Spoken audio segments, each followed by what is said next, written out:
하나님 말씀은 요한복음 1장 43절에서 45절입니다.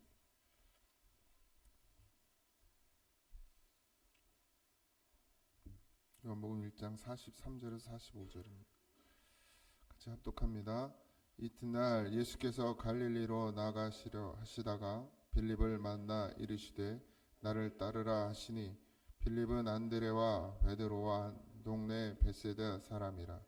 빌립이 나다나엘을 찾아 이르되 모세가 율법에 기록하였고 여러 선지자가 기록한 그 일을 우리가 만났으니 요셉의 아들 나사렛 예수시라. 아멘. 예수님이 두 사람을 더 이제 만나서 제자로 부르셨습니다. 이제 빌립과 나다나엘인데 예수님이 부르신 사람도 있고 또 부르신 사람을 통해서 또 불림을 받은 사람도 있죠. 여러 가지 이야기가 있지만 예수님께서 오늘 갈릴리로 나가시려 하시다가 빌립을 만났다 이랬어요. 또 빌립은 요한복음 6장에도 나오는데 각 사람이 조금씩 받게 할지라도 200데나리온의 떡이 부족하리이다 이런 말을 했던 제자입니다. 누군가는 빌립은 약간 소심해서 그런 사람 있잖아요. 아주 적극적인 사람이 있고 또 아주 소심해가지고 가고 싶어도 못 가는 사람 있잖아요. 말을 걸고 싶은데 못 거는 사람. 이렇게 표현해요. 빌립은 예수님을 이렇게 따라가고 싶은데 접근하지 못한. 그래서 예수님이 먼저 빌립에게 찾아갔다. 이렇게 얘기하시는 분들도 있습니다. 어쨌든 빌립에게 예수님께서 나를 따르라 이렇게 말씀하셨어요. 그리고 빌립은 또 같은 베세다, 그러니까 여기 또 빌립도 아무래도 안드레와 베드로와 한 동네 베세다 사람이다 이렇게 하는 걸 보면 또 세례 요한의 영향을 받은 사람으로 보여집니다. 그래서 이 빌립도 그 예수님이 나를 따르라는 말에 따라가죠. 물론 여기에는 다 기록되어 있지 않지만 빌립이 예수님을 만나고 예수님을 따르고 나서 별 차이 없이 또 나다나엘을 찾아가게 됩니다. 이 말씀의 바탕이 있어야 돼요. 우리가 늘 왜 말씀을 받아야 되느냐? 하나님이 언제 어떻게 우리를 부르시고 어떻게 사용하실지 아무도 몰라요. 그러니까 구원을 위한 부르심이 있고 또 사용하기 위한, 쓰시기 위한 부르심이 또 있어요. 그리고 또 하나님의 은혜는 언제 어떻게 역사하실지 모르기 때문에 우리가 항상 은혜의 자리에 있는 것이 사실 중요합니다.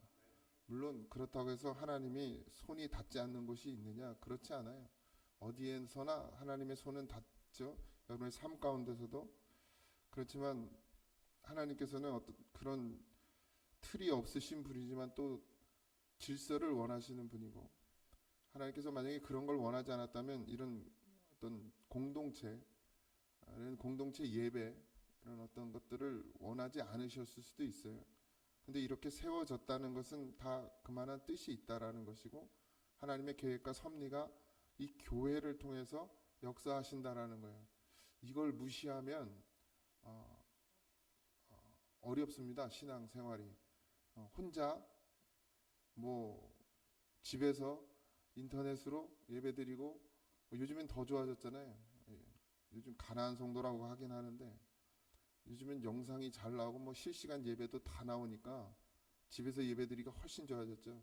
이것이 코로나 이전에는 실시간 예배가 별로 없었어요. 아주 큰 교회들 아니면 그렇게 중요하게 여기지도 않았고, 그러니까 가나안 성도들이 드릴 수 있는 예배가 많지 않았고, 또 젊은 세대들 중에는 이런 어떤 교회의 예배에 대해서, 전통적인 예배에 대해서 되게 부정적인 사람들도 많았고, 그런 부정적인 역할을 한 게 또 교회이기도 하고 목사이기도 합니다. 그럼에도 불구하고 사람은 잘못할 수 있지만 하나님께서는 실수가 없으신 분이죠. 그래서 교회는 세워져야 하고, 교회에서 하나님의 말씀이 선포되어지고 그것을 먹고 마심으로 말미암아 살게 하심을 입는 것, 그것이 하나님께서 우리에게 주신 복입니다. 예수님께서 이 제자들을 부르시고 제자들이 예수님을 따라가게 되죠. 근데 사실 예수님은 제자들이 필요한 분은 아니었어요. 그죠? 혼자서도 그리고 예수님을 제자들이 따라다녔지만 3년 동안 뭐 그렇게 모르겠어요. 예수님의 옷을 빨아줬는지 뭐 예수님의 그런 수발을 들었는지는 잘 모르겠으나 사실 뭐 그렇게 필요한 그러니까 어떤 도움을 받는 그런 존재들은 아니었죠. 그런데 예수님이 부르신 이유는 단 하나예요. 제자 삼기 위해서입니다. 제자 삼고 증인 되게 하기 위함이죠.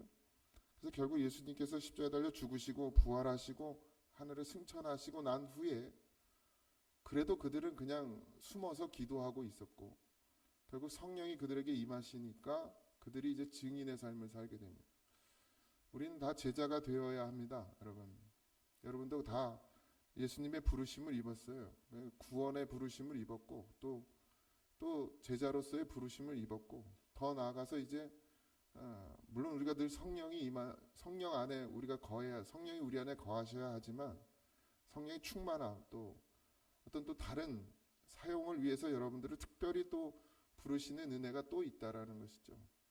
저는 그리스도인이라면 단순히 구원의 은혜의 부르심에만 머물지 않는다고 생각합니다. 하나님께서 우리를 다 사용하십니다. 뭐 딱 한 사람의 영혼을 구원하기 위해서든 100명의 영혼을 구원하기 위해서든 하나님 우리를 반드시 부르셨고 그 부르심에 합당한 삶을 살아내는 것이 가장 중요합니다.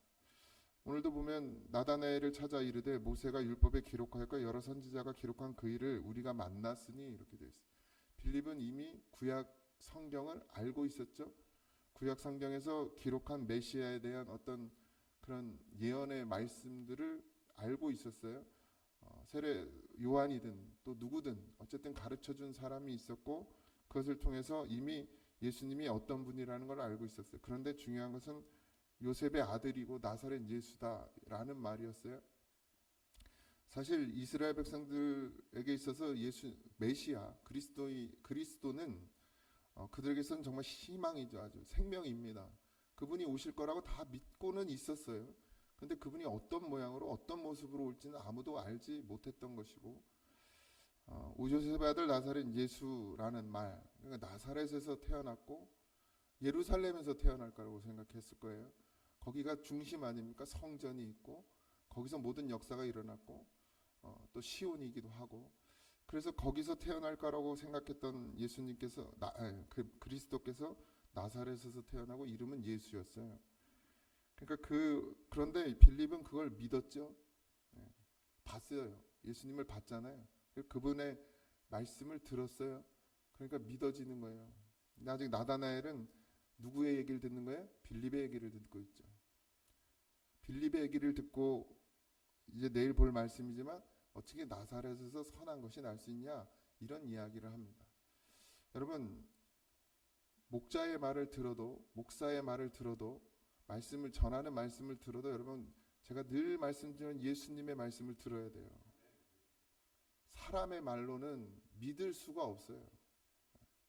더군다나 이 교회 안에서 저랑 이제 같이 생활을 하잖아요. 그러니 저랑 부딪히고 안 좋은 모습 뭐 실수 안 보겠습니까? 제가 의도하지 않지만 실수하고 제가 의도하지 않지만 실망하게 되는 일들이 있으면 더 안 들려요. 사람의 소리는. 그러니까 반드시 선포되어지는 그 말씀 속에 예수님의 말씀이 하나님의 말씀이 그 속에 있어요. 그걸 먹으셔야 돼요. 그리고 가장 중요한 건 기도해야 합니다. 기도해서 하나님의 말씀이 여러분들 가운데 역사해야 돼요.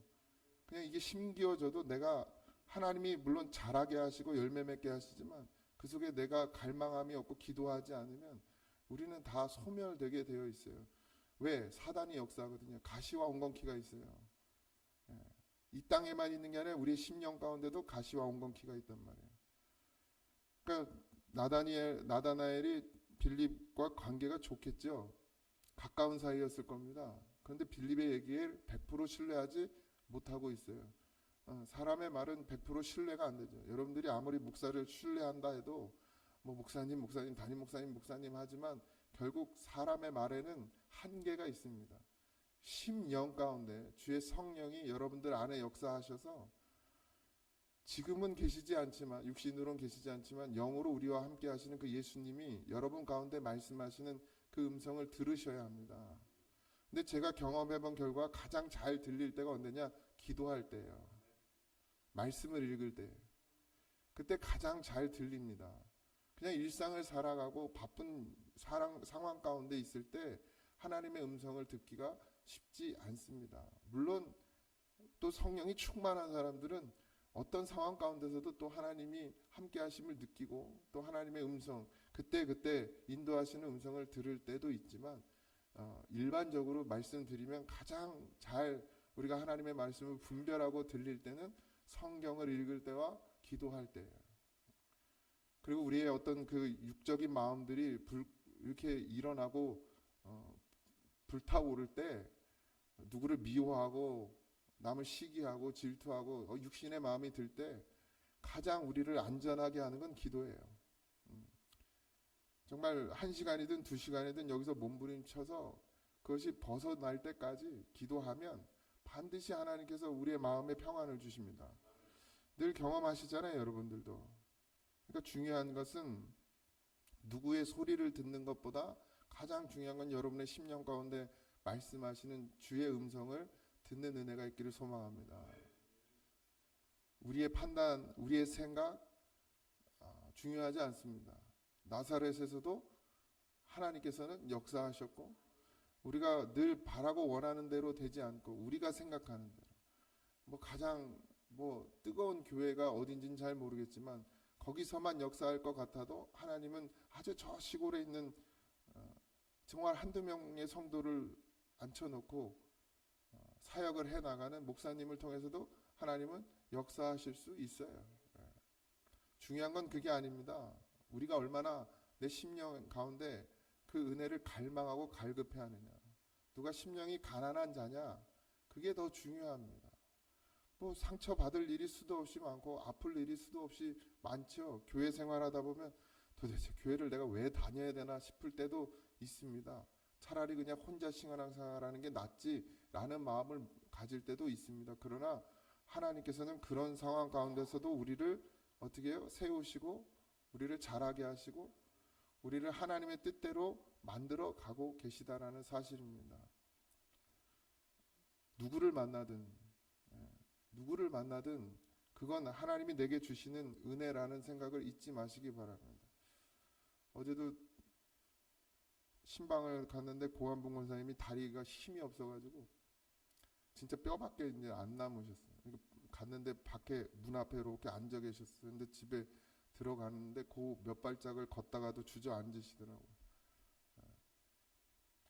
그래도 이거는 좋으셔.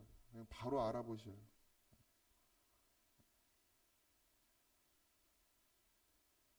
거기 앉아서 설교를 하고 싶더라고요. 너무 좋아하셔. 내가 그렇게 이쁘대. 그래서 내가 그 뭐라냐, 아유 감사하다고. 우리 교회는 나 이뻐하는 사람 하나도 없는데 여기 오니까 나 이뻐해 주신다. 그랬더니 왜 안 이뻐하냐? 그래서 하도 뼈를 때렸더니 다 나 싫어한다고 그랬어. 웃으시더라고. 여러분, 우리가 때가 있습니다. 하나님을 만나야 될 때가 있고, 나중에 진짜 여러분 교회에도 나올 수 없는 그런 힘없는 때가 오면 무엇으로 여러분들 거기서 버티시겠어요? 교회 나오고 싶어도. 그래서 제가 업고라도 올 테니까 교회 가실래요? 그러니까 아유 이제 망설이시는 거예요. 어른들은 참 그게 문제예요. 피해 준다고 안 와. 정순덕 권사님도 난 피해 주기 싫어서 안 간다고. 내가 볼 땐 충분히 걸으시겠더만. 근데 우리에게 뭐가 있어야 돼요? 예수가 있어야 돼요. 결국 이걸 강조하지만, 교회 예배를 강조하고 주일을 강조하지만 결국 내 안에 예수님이 계셔야 합니다. 하나님이 그거 모르셔요? 우리가 예배의 자리에 나올 수 없는 몸의 상태가 되어서 집에 누워 있을 수밖에 없는 상태가 되어서 이젠 더 이상 예배의 자리에 갈 수 없는 그 모습을, 그 힘을, 그 힘없음을 하나님이 모르시냔 말이에요. 아시죠? 그때는 당연히 집에 있을 수밖에 없고 누워 있을 수밖에 없고, 그렇지만 내가 예수 안 잃어버리고 사는 그 믿음을 지금 준비하셔야 합니다. 그렇지만 또 우리가 힘 주셨고 우리에게 하나님께서 아직도 다 걸을 수 있는 힘을 주셨으면 나와서 하나님을 예배하고 찬양하고 기도해야 합니다. 그것이 자꾸 없어지면 나중에 그 연세가 되시면 아예 잃어버리고 사는 거예요. 예수 없이 사는 겁니다. 여러분, 지금 하나님께서 내게 힘 주실 때 우리가 무엇을 해야 되는지, 하나님이 나를 부르실 때, 빌립에게 나를 따르라고 말씀하실 때, 빌립이 나다나엘에게 예수를 말할 때 그들이 어떻게 했는지, 그리고 어떻게 따라갔는지, 또 어떻게 성령이 역사했는지, 그 성령의 역사를 통해서 그들이 어떻게 변화되고 정말 예수를 위해서 목숨을 거는 그런 믿음의 사람들이 되었던 것처럼, 단순히 예수님이 부르신 12 제자뿐만 아니라 120명의 성도였어요. 우리 교회도 120명 정도 딱 되는데 진짜 여기서 마가의 다락방의 역사가 일어났으면 좋겠습니다. 그래서 모두가 다 구원의 능력을 힘입는 그런 성도가 돼서 제 말에 순종하는 게 아니라 하나님의 말씀이 여기서 나로 하여금 움직이게 하고 뛰게 하고 주의 복음을 전하게 하고 그냥 예수로 아니면 살 수 없는, 견딜 수 없는 그런 믿음에까지 좀 자라나기를 주님의 이름으로 축원드립니다. 그것밖엔 소망이 없습니다. 저도 나중에 염려가 됩니다. 나이가 이제 은퇴하고 목사 은퇴하고 나면 정말 저 어디 아무도 없는 곳에 가서 살 건데 과연 견디고 버틸 수 있을까? 그런 외로움을, 고독함을 늘 성도들이 이렇게 사랑해주고 품어주고 이렇게 아껴주고 그냥 목사님 해주던 그 삶을 버리고 혼자는 아니지, 아내가 있겠지. 그렇게 살아갈 수 있을까? 그냥 다 버리고 예수님만 바라보고 살아갈 수 있을까라는 그런 그냥 쓸데없는 때로는 염려를 할 때도 있습니다. 여러분, 결국 주님과 나밖에 안 나와요. 물론 힘 주실 땐 우리가 함께 교회를 일구어 가지만 결국은 나와 하나님 관계입니다. 잘 세워가십시오. 누구에게 보여주기 위함도 아니고 누구를 위함도 아닙니다. 예수님이 나를 부르실 땐 나를 구원하시고 나를 주의 뜻대로 사용하시려고 주님이 부르셨다는 사실을 잊지 마시고, 예수님이 어디 출신인 게 중요한 게 아니고 이 교회가 어디 있는 게 중요한 게 아니고 하나님이 나를 이 교회에 보내시고 내가 어떤 존재고 내가 어떤 삶이고 상관없어요. 하나님 그냥 나를 부르셨다는 거예요. 그리고 나를 사용하시겠다는 것, 그 사실, 그 믿음이 중요한 것입니다. 오늘 하루도 그런 한 날이 되길 소망합니다. 우리 다 보잘것없는 인생이지만 하나님께서 우리를 부르셨고 구원하셨고 또 다시 부르셔서 우리를 제자 삼으시고 또 다시 부르셔서 우리로 하나님의 증인이 되게 하셨으니 그 삶을 잘 살아내는 오늘 한 날이 되기를 주님의 이름으로 축복합니다. 기도하겠습니다. 하나님, 우리가 믿음이 없습니다. 주님의 부르심에 합당한 삶을 살아내는 그런 믿음을 우리에게 허락하여 주옵소서. 그것이 마가의 다락방의 성령의 역사면 그렇게 허락하여 주시옵소서. 또 그것이 제자를 부르고 제자들에게 주님의 말씀이 심기어지는 것이라면 또 그렇게 하여 주시옵소서.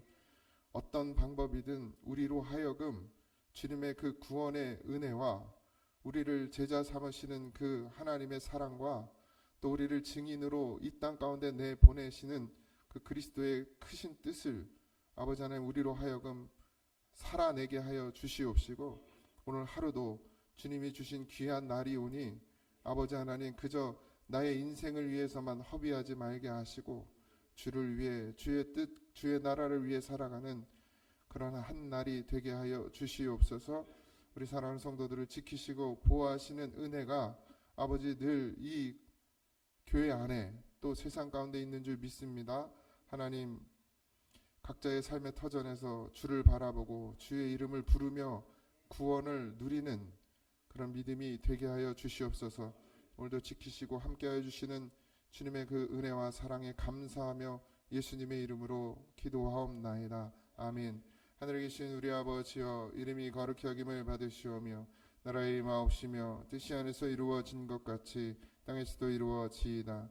오늘날 우리에게 일용할 양식을 주옵시고 우리가 우리에게 죄진 자를 사하여 준 것 같이 우리 죄를 사하여 주시고 우리를 시험에 들게 하지 마옵시고 다만 악에서 구하옵소서. 주의 나라와 권세와 영광이 아버지께 영원히 있사옵나이다. 아멘.